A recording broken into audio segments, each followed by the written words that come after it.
Clip number 5، اس میں انشاءاللہ آپ سورہ بقرہ کی آیت نمبر 7 سے 9 تک کی تلاوت، ترجمہ اور تفسیر صراط الجنان سنیں گے۔ بسم اللہ الرحمن الرحیم۔ ترجمہ: اللہ کے نام سے شروع جو نہایت مہربان رحمت والا ہے۔ ختم اللہ علی قلوبہم وعلی سمعہم وعلی ابصارہم غشاوہ ولہم عذاب عظیم۔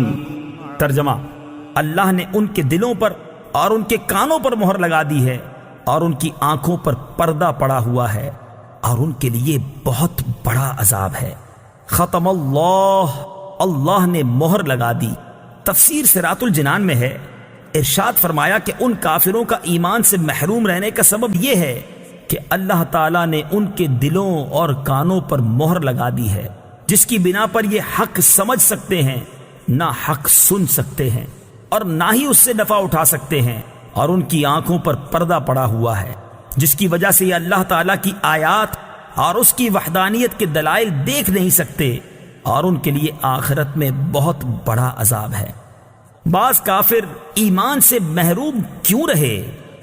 یہاں یہ بات یاد رکھیں کہ جو کافر ایمان سے محروم رہے ان پر ہدایت کی راہیں شروع سے بند نہ تھیں، ورنہ تو وہ اس بات کا بہانہ بنا سکتے تھے، بلکہ اصل یہ ہے کہ ان کے کفر و عناد، سرکشی و بے دینی، حق کی مخالفت اور انبیاء کرام علیہ السلام سے عداوت کے انجام کے طور پر ان کے دلوں اور کانوں پر مہر لگی اور آنکھوں پر پردے پڑ گئے۔ یہ ایسے ہی ہے جیسے کوئی شخص طبیب کی مخالفت کرے اور زہر قاتل کھا لے اور اس کے لیے دوا فائدہ مند نہ رہے، اور طبیب کہہ دے کہ اب یہ تندرست نہیں ہو سکتا، تو حقیقت میں اس حال تک پہنچانے میں اس آدمی کی اپنی کرتوتوں کا ہاتھ ہے، نہ کہ طبیب کے کہنے کا، لہٰذا وہ خود ہی ملامت کا مستحق ہے، طبیب پر اعتراض نہیں کر سکتا۔ وَمِنَ النَّاسِ مَن يَقُولُ آمَنَّا بِاللَّهِ وَبِالْيَوْمِ الْآخِرِ وَمَا هُم بِمُؤْمِنِينَ۔ ترجمہ: اور کچھ لوگ کہتے ہیں کہ ہم اللہ پر اور آخرت کے دن پر ایمان لے آئے ہیں، حالانکہ وہ ایمان والے نہیں ہیں۔ وَمِنَ النَّاسِ مَن يَقُولُ، اور کچھ لوگ کہتے ہیں۔ تفسیر صراط الجنان میں ہے، اس سے پہلی آیات میں مخلص ایمان والوں کا ذکر کیا گیا جن کا ظاہر و باطن درست اور سلامت تھا، پھر ان کافروں کا ذکر کیا گیا جو سرکشی اور عناد پر قائم تھے، اور اب یہاں سے لے کر آیت نمبر 20 تک منافقوں کا حال بیان کیا جا رہا ہے، جو کہ اندرون خانہ کافر تھے اور اپنے آپ کو مسلمان ظاہر کرتے تھے۔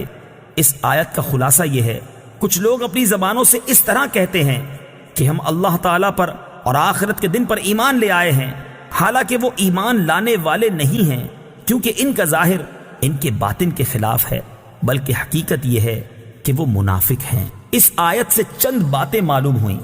نمبر 1، جب تک دل میں تصدیق نہ ہو اس وقت تک ظاہری اعمال مومن ہونے کے لیے کافی نہیں۔ نمبر 2، جو لوگ ایمان کا دعویٰ کرتے ہیں اور کفر کا اعتقاد رکھتے ہیں سب منافقین ہیں۔ نمبر 3، یہ اسلام اور مسلمانوں کے لیے کھلے کافروں سے زیادہ نقصان دہ ہیں۔ وَمِنَ النَّاسِ، اور کچھ لوگ، تفسیر صراط الجنان میں ہے، منافقوں کو کچھ لوگ کہنے میں اس بات کی طرف اشارہ ہے کہ یہ گروہ بہتر صفات اور انسانی کمالات سے ایسا عاری ہے کہ اس کا ذکر کسی وصف و خوبی کے ساتھ نہیں کیا جاتا، بلکہ یوں کہا جاتا ہے کہ کچھ لوگ ہیں۔ اسی لیے انبیاء کرام علیہ السلام کو محض انسان یا صرف بشر کے لفظ سے ذکر کرنے میں ان کے فضائل و کمالات کے انکار کا پہلو نکلتا ہے، لہٰذا اس سے اجتناب لازم ہے۔ اگر آپ قرآن پاک مطالعہ کریں تو معلوم ہوگا کہ انبیاء کرام علیہ السلام کو صرف بشر کے لفظ سے ذکر کرنا کفار کا طریقہ ہے، جبکہ مسلمان انبیاء کرام علیہ السلام کا تذکرہ عظمت و شان سے کرتے ہیں۔ يخادعون الله والذين آمنوا وما يخدعون إلا أنفسهم وما يشعرون۔ ترجمہ: یہ لوگ اللہ کو اور ایمان والوں کو فریب دینا چاہتے ہیں، حالانکہ یہ صرف اپنے آپ کو فریب دے رہے ہیں اور انہیں شعور نہیں۔ یخادعون اللہ، وہ اللہ کو دھوکہ دینا چاہتے ہیں۔ تفسیر صراط الجنان میں ہے، اللہ تعالیٰ اس سے پاک ہے کہ اسے کوئی دھوکہ دے سکے، وہ تمام پوشیدہ باتوں کا جاننے والا ہے۔ یہاں مراد یہ ہے کہ منافقوں کے طرز عمل سے یوں لگتا ہے کہ وہ خدا کو فریب دینا چاہتے ہیں، یا یہ کہ خدا کو فریب دینا یہی ہے کہ وہ رسول اللہ صلی اللہ تعالیٰ علیہ وسلم کو دھوکہ دینا چاہتے ہیں، کیونکہ حضور پرنور صلی اللہ تعالیٰ علیہ وسلم اللہ تعالیٰ کے نائب اور خلیفہ ہیں، اور انہیں دھوکہ دینے کی کوشش گویا خدا کو دھوکہ دینے کی طرح ہے۔ لیکن چونکہ اللہ تعالیٰ نے اپنے حبیب صلی اللہ تعالیٰ علیہ وسلم کو منافقین کے اندرونی کفر پر مطلع فرمایا، تو یوں ان بے دینوں کا فریب نہ خدا پر چلے، نہ رسول پر، اور نہ مومنین پر، بلکہ در حقیقت وہ اپنی جانوں کو فریب دے رہے ہیں، اور یہ ایسے غافل ہیں کہ انہیں اس چیز کا شعور ہی نہیں۔ ظاہر و باطن کا تضاد بہت بڑا عیب ہے۔ اس آیت سے معلوم ہوا کہ ظاہر و باطن کا تضاد بہت بڑا عیب ہے۔ یہ منافقت ایمان کے اندر ہو تو سب سے بدتر ہے، اور اگر عمل میں ہو تو ایمان میں منافقت سے تو کمتر ہے، لیکن فی نفسی ہی سخت خبیث ہے۔ جس آدمی کے قول و فعل اور ظاہر و باطن میں تضاد ہوگا تو لوگوں کی نظر میں وہ سخت قابل نفرت ہوگا۔